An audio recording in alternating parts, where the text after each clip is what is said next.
From JD News, live from Draper, Utah. Tuesday, March 24th, 2020. This is Good Morning Juan Diego.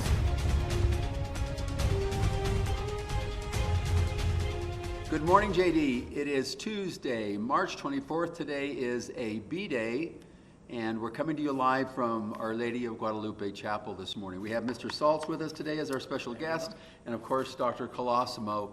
Good morning, Mr. B. Good morning. Good morning. You're looking very. How are your workout routines going? Well, I've had to make an adjustment, and mainly it's everything's happening at home and in the neighborhood and on the Wasatch Front in terms of hiking and climbing mountains. But a little different than going into the gym, but we're making it work. You're making it work. So you figured out something new, a new routine in your workout schedule. Good. Yeah. And Ask me? how's your You weren't going to ask me. I have a question for you. How is Mr. Saltz works out, but there's no way Dr. Colosimo could work out. Oh, you want me to ask you about working out? How is your workout routine going, Dr. Colosimo? I don't work out. We should pray. Actually, we're going to do a little something different with prayer today. I filmed this morning from my house, so we're going to switch to prayer right now. So let's all gather together in prayer. Okay, so let's gather and pray. Oftentimes when we start our prayer, we say this thing, we say, let's place ourselves in the presence of God. And I've been thinking, I wonder what that means to all of us individually. Is it just something we say that we just go through the motions of, or I'm wondering, what do we actually mean or do? What do we think when we say that? So this morning, the prayer is really simple. I would ask that we're just really conscious of, in a minute I'm going to ask you to place yourself in the presence of God, and in whatever way works for you, I would like you to do that. I invite you to do that. And perhaps while you're there in that place, you simply just ask God, what is it you want from me today? What is it that you want me to do? So let's gather ourselves, let's center ourselves. Have just a few seconds of quiet.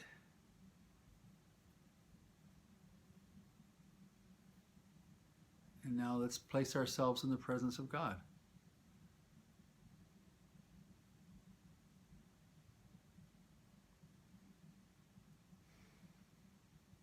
What is it you want me to do today? What is it that I'm supposed to accomplish today? Show me what you want me to do. And together we say amen. And we're back after prayer. So we started yesterday with the word of the day was routine. So I think what we're going to do, actually, we're going to simplify things. We have a word of the week now. The word of the week this week is routine. So there's lots of different ways to look at routine. We heard a little bit about your workout routine. But let's start today. Let's talk a little bit about personal routine. So what is your personal routine every day? When I get up in the morning? Yeah. First you wake up. This is what I would suggest, is as a routine, getting up in the morning to actually break your routine. We should just try this. Get up in the morning and get up on the wrong side of the bed. And what it does is it changes your perspective. So every day you get up, you get out of bed, you get out on the right side or the left side of the bed. For tonight, the challenge is, can you remember when you get up tomorrow morning to get up and get out of bed on the opposite side that you normally do? And so what that does is it changes your perspective. So routine is good, and it's good to go through the steps of the day, but just to break routine helps you to understand the importance of routine. So let's just do that tonight. Let's just see, first of all, can you remember? And then secondly, if you can, and you get up on the opposite side of the bed, how changing that routine might actually help you understand the importance of routine. Wow, I mean, I think for me that'll completely trip me up. I've been getting out of the bed on the same side of the bed. I bet you can't remember. You'll have to write a note or something. Well, no, I'm going to have to put a note on the floor that when I step down onto the floor, I'm going to see, I got to get back in bed and get out the other side. But that's part of the whole deal. Okay, so let's call it. We're going to break the routine challenge for this evening and see what happens. All right, I like that. Well, so what do you do once you get out of the wrong side or the right side? Then what do you do? Well, I have a rigorous morning routine of keeping my face manicured and oiled and watered down and shaved. And then after I do that, I don't eat breakfast. I have one single cup of coffee then I go and I pray.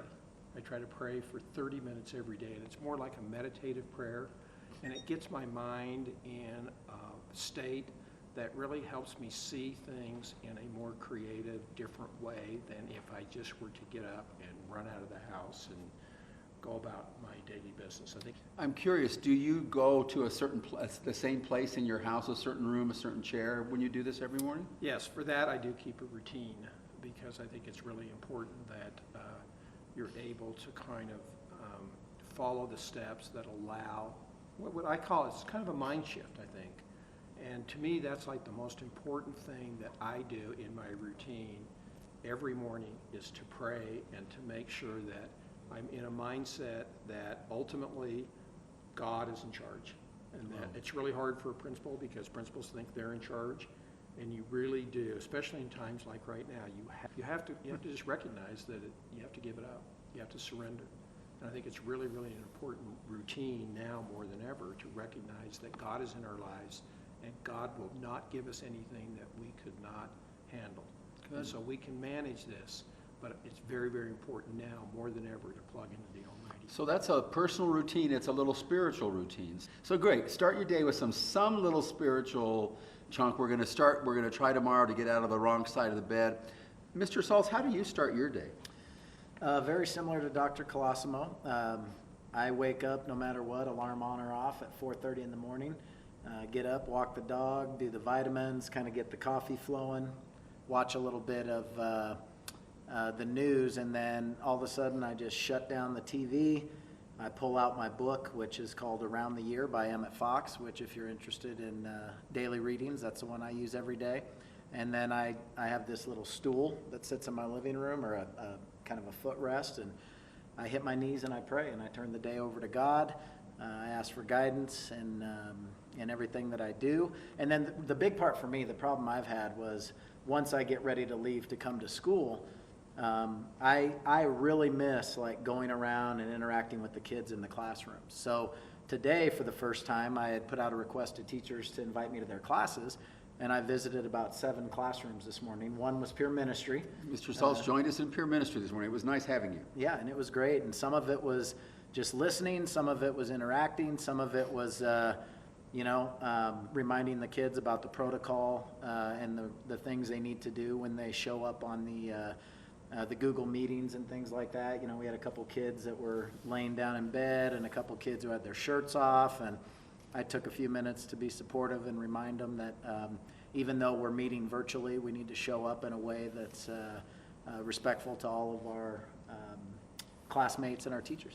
I want to get back to something you said, and it's kind of a personal thing, I guess, but you actually have a time in the morning when you kneel down and pray. You actually kneel down. I do. Why do you do that, do you think? Because whether whether anyone sees you do that or not, to me it's a humbling experience. If I'm asking God to help me control my ego and take over my day and turn over my day to God, like, I feel humbled when I'm on my knees. I don't know, it's just something that, growing up Catholic my entire life, it was kind of the way that we show vulnerability and we humble ourselves. That's excellent. That's excellent. I think that's really important. I begin my day in a similar way. I do start with a cup of coffee. I let Cole out, my dog, but then I have, depending on how much time I have, there's a certain chair I sit in. It faces the mountains. It faces east.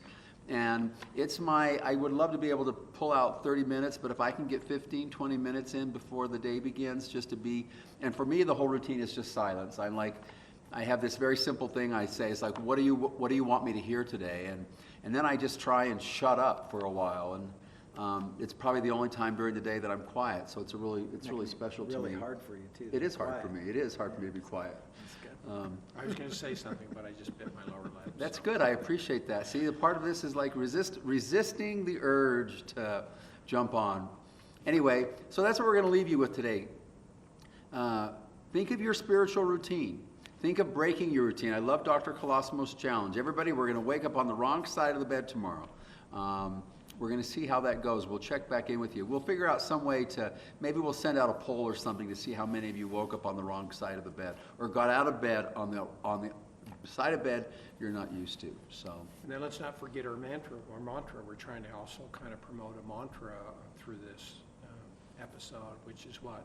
Take care of yourself, take care of yourself, number one. number one, Take care of your family. your family and friends, and number three is take care of JD. With that, we're signing off. We'll see you again tomorrow morning. Make it a good day, JD.